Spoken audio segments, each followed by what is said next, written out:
A primeira pergunta de hoje é do ouvinte Eduardo. O Eduardo quer saber do pastor se é certo um líder abrir um templo chamado Templo de Salomão e se trata de idolatria um líder que fizer isso, pastor.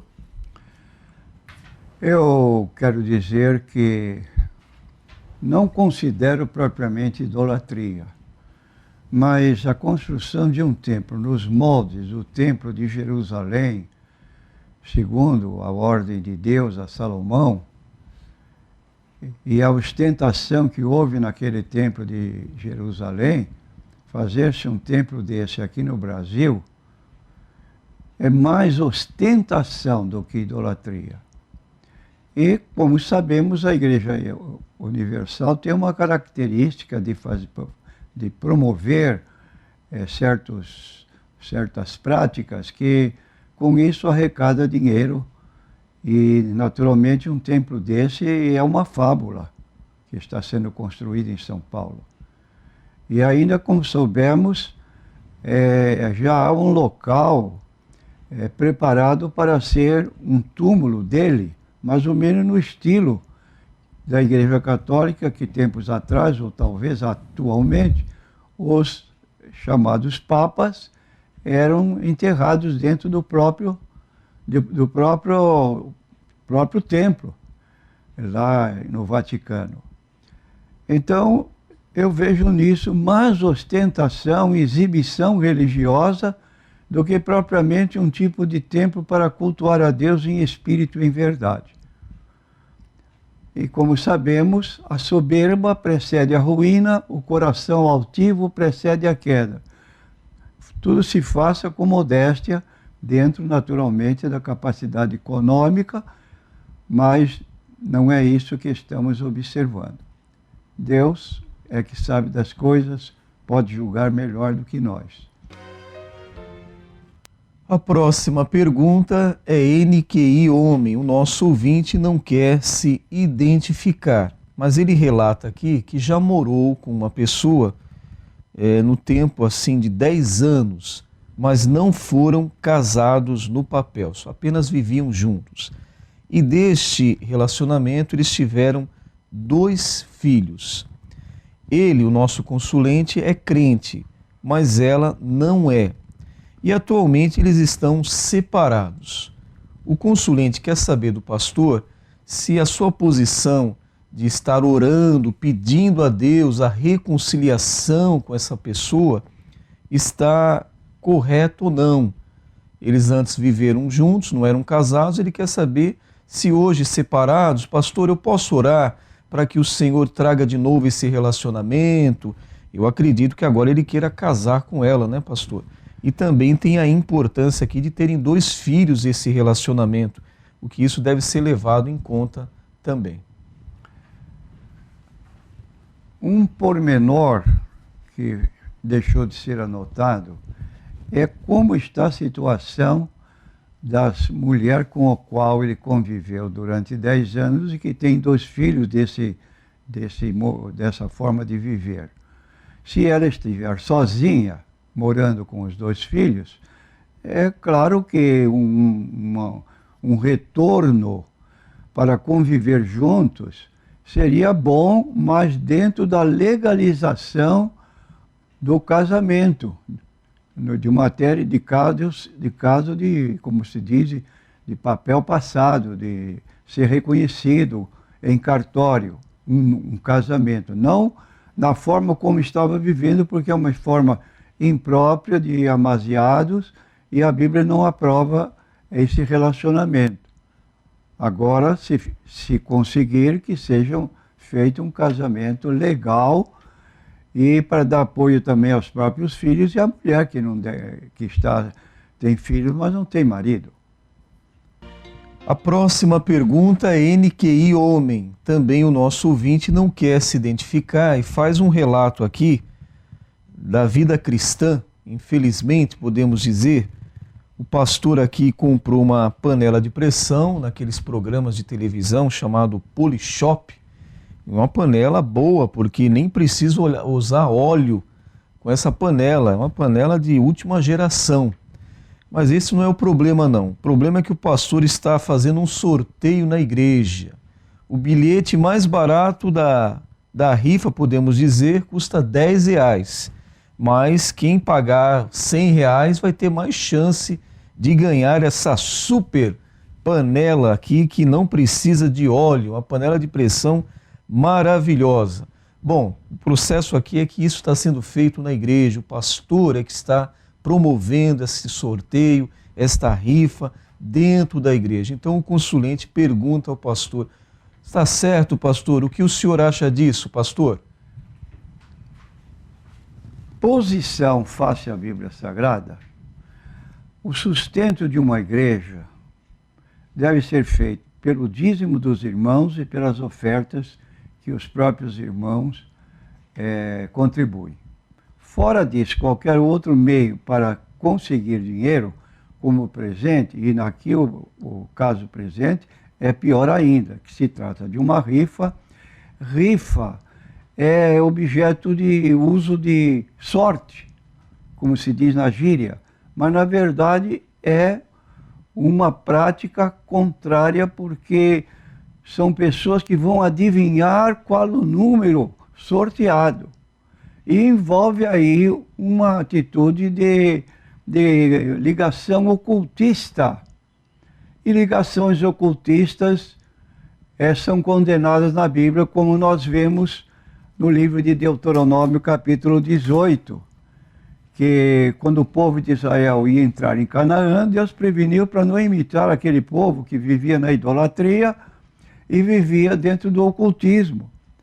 Então diz o seguinte: quando entrares na terra que o Senhor teu Deus te der, não aprenderás a fazer conforme as abominações daquela nação. Entre ti não haverá adivinhador, prognosticador, agoureiro, feiticeiro, nem encantador, nem quem consulte um espírito adivinhador, nem mágico, nem quem consulte os mortos, porque quem faz tal coisa é abominação ao Senhor. Por essas abominações o Senhor teu Deus os lança fora diante de ti. Então, essa colocação que o pastor promoveu, desculpe a colocação, mas está fora da Bíblia e não é meio de arrecadar dinheiro dentro da igreja. Os irmãos precisam ser conscientizados para fazerem as suas contribuições dizimais e a igreja diminuir suas despesas para poder viver dentro da ordem bíblica. A próxima pergunta é NQI Mulher, mais uma ouvinte que não quer se identificar. Mas ela diz aqui que faz parte do grupo de irmãs, o conjunto das irmãs lá da Assembleia de Deus. Não nos falou qual Assembleia de Deus é. Existem várias atualmente, né? Antes nós tínhamos aqui o Ministério de Santos, tínhamos o Belém, tinha Madureira, mas agora existem muitas outras Assembleias de Deus. Ela não falou qual.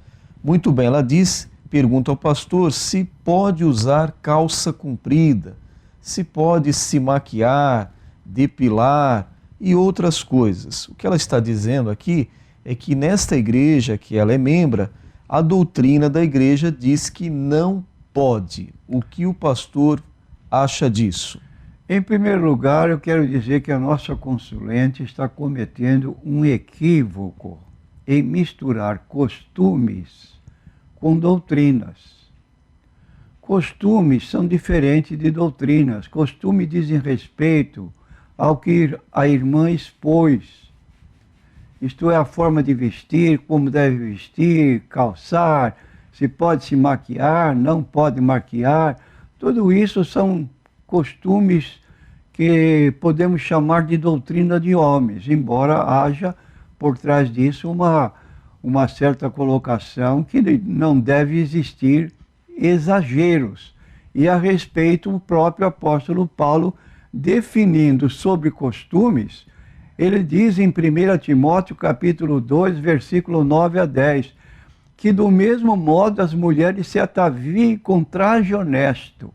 Vou repetir, uma mulher, uma irmã deve se ataviar com traje honesto, com pudor e modéstia, não com tranças de ouro ou pérolas, ou vestidos preciosos, mas como convém a mulheres que fazem profissão de servir a Deus com boas obras.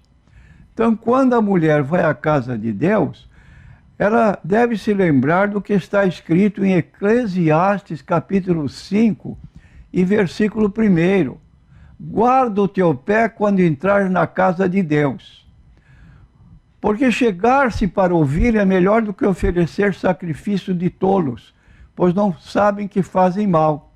Então, essa expressão guardar o pé significa o respeito que se deve ter na casa de Deus. Por exemplo, uma jovem ou uma senhora entrar com um vestido de costas de fora, ou mangas curtíssimas com a aparição das axilas, ou seja, de modo a isso para não atrair a atenção de pessoas do sexo oposto, que adentra o templo.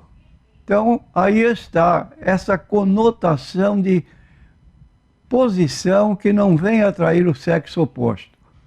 E doutrinas são doutrinas fundamentais em que as igrejas estão firmadas à luz da Bíblia Sagrada. As Assembleias de Deus, elas publicam no jornal Mensageiro da Paz o seu corpo doutrinário em cada edição do jornal. Me parece que ainda continua. Mais importante do que a questão dos costumes, que são costumes transitórios. Hoje a moda é uma, daqui a 3 meses a moda é outra, e mais 3 meses a moda muda, por isso são transitórios essas formas de se vestir, de agir, e é preciso que haja, então, equilíbrio para não pôr fora da igreja uma pessoa que hoje está vestindo um tipo de vestido e que é só um aconselhamento, ela vai atender e continuar na sua vida cristã. Agora, doutrinariamente, estar numa igreja, hereticamente, crendo numa coisa e a igreja ensinando outra, aí está errado. Doutrina é fundamental, como Paulo escreveu a Tito, escreveu a Timóteo, tem cuidado de ti mesmo, tem cuidado da doutrina, porque doutrina fala de ensino que, se não estiver apoiado pela Bíblia, constitui-se heresia. Como Paulo declarou em 1 Timóteo 4:1, o Espírito expressamente diz que nos últimos tempos alguns apostatarão da fé, dando ouvidos a espíritos enganadores e doutrinas de demônios. E as doutrinas de demônios estão aí querendo entrar nas igrejas evangélicas e é preciso ter cuidado. Negação da divindade de Cristo, negação da sobrevivência da alma, negação do estado eterno, da ressurreição corporal de Jesus. São doutrinas fundamentais da Bíblia Sagrada que algumas pessoas estão assimilando porque não conhecem a própria doutrina da sua igreja e para ela qualquer coisa serve. É como aconteceu comigo. Eu estava num táxi, quis falar do evangelho para o motorista e abriu a porta com uma pergunta. Qual é a sua religião? Ele respondeu com muita ênfase. Eu sou católico, católico de família, tradicional.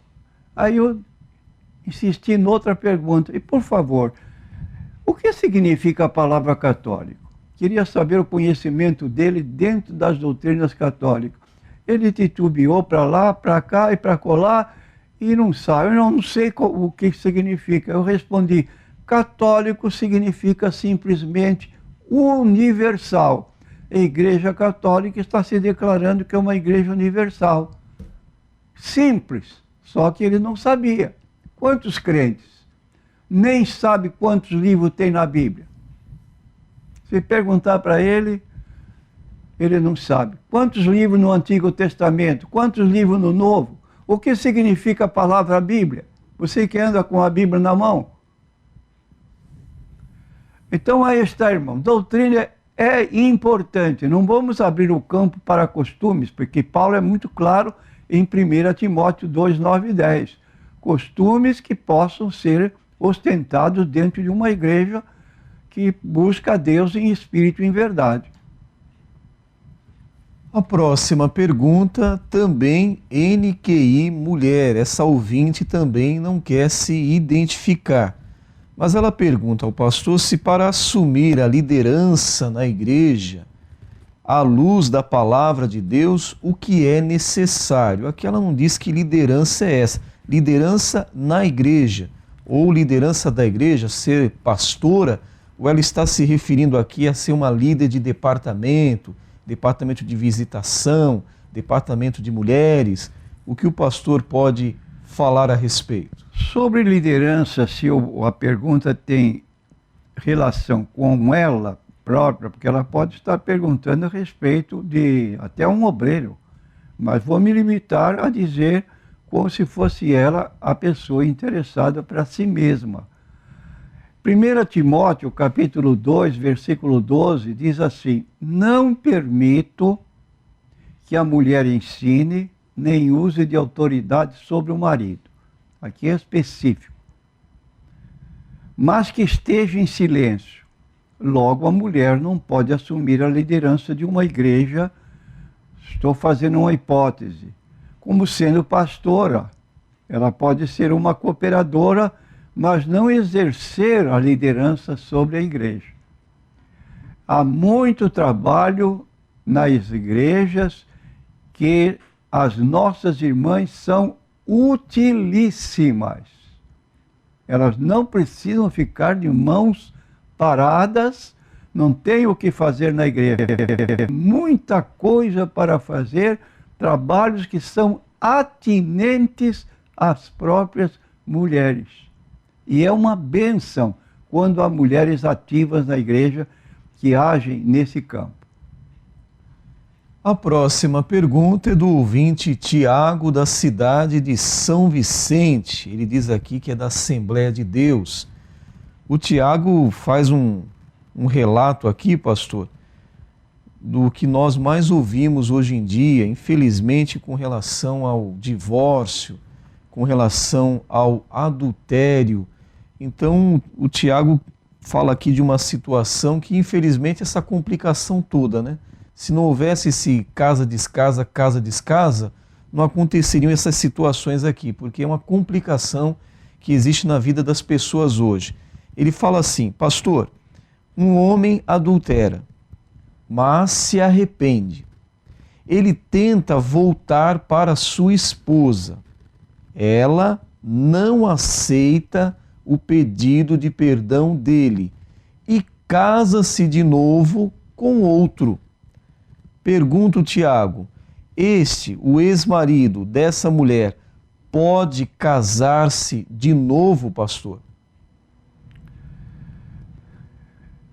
Embora nos dias da lei de Moisés, os maridos poderiam abandonar sua esposa por qualquer motivo, fora o adultério eventual dela, entretanto, Jesus, quando interrogado pelos fariseus se era lícito abandonar a esposa e dar-lhe carta de divórcio, mesmo não sendo por adultério, ele declarou que não seria válido novo casamento, havendo só uma exceção para um novo casamento dos cônjuges: o adultério por qualquer deles, marido ou mulher.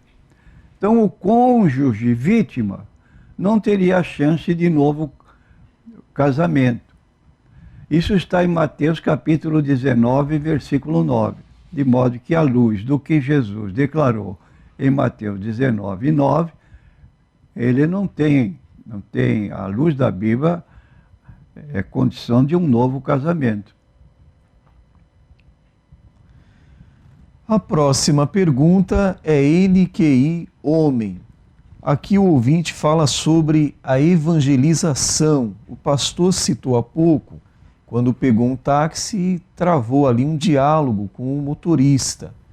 Esse ouvinte quer saber do pastor o seguinte: quando no trabalho de evangelização, pastor, alguém é convidado para seguir a Cristo e responde: para mim não há solução, Deus não me aceita mais, sou o pior dos pecadores. O consulente pergunta: O que dizer, pastor, a essa pessoa? Eu quero dizer para o nosso consulente que eu, pessoalmente, gostaria que todos a quem eu vou testemunhar, essa pessoa dissesse isso que disse, que foi o seu exemplo aí. Deus não me aceita mais, sou o pior dos pecadores. Por quê? Você talvez pergunte. Porque quanto mais a pessoa tem consciência da sua situação espiritual, da sua condição de afastamento de Deus, mais ele está suscetível, está mais disposto a mudar de vida. É o caso que nós encontramos na parábola de Jesus, dos dois homens que foram orar a Deus. O fariseu dizia na sua oração: ó Deus, eu te dou graças porque eu não sou como os demais homens. E aí começou a anunciar suas virtudes: eu jejuo, eu dou esmolas, eu faço isso e aquilo. E teve a petulância de dizer ainda na oração: e eu não sou como esse publicano que está aqui do lado. Ele se auto-jactou, se enalteceu. Ou o outro publicano não ousava levantar os olhos para o céu, mas dizia, batendo no peito: ó Deus, sê propício a mim, pecador. Qual foi a resposta de Jesus acerca dos dois que foram ao templo orar? Disse que o publicano saiu justificado, e não o que se exaltara, porque qualquer que se exalta será humilhado, e o que se humilha será exaltado. Então, aí está uma situação. Hoje existem seitas que ensinam os homens a dizer: não há pecador, somos todos filhos de Deus. E isso não é uma verdade, é um engodo. Em Mateus capítulo 9, versículo 11, diz o texto que os fariseus, vendo isto, disseram aos seus discípulos: por que come o vosso mestre com os publicanos e pecadores? Não podiam poupar Jesus: mestre, por que eles comem com os publicanos e os pecadores? Gente da laia mais baixa. Jesus, porém, ouvindo, disse-lhes: não necessitam de médicos sãos, mas sim os doentes. Ide, porém, aprendei o que significa misericórdia, quero e não sacrifício, porque eu não vim chamar os justos, mas os pecadores ao arrependimento. Se fôssemos justos, Jesus não teria vindo ao mundo, pois não precisaríamos de salvador nenhum. Logo, ele veio para salvar pecadores. Jesus viveu entre pecadores, foi chamado amigo dos pecadores, recebeu pecadores e morreu entre dois pecadores, salvando um deles que se arrependeu ali mesmo na cruz. Jesus lhe disse, quando ele disse para Jesus: lembra-te de mim quando entrares no teu reino. Lucas 23, 42. A resposta de Jesus está no versículo 23. Disse-lhe Jesus: em verdade te digo que hoje estarás comigo no paraíso. Então aí está, provas cabais na Bíblia de que Deus aceita qualquer um de nós, em qualquer situação que estejamos, mas sempre com humildade. Eu preciso de salvação, e essa salvação vou encontrar só em Jesus.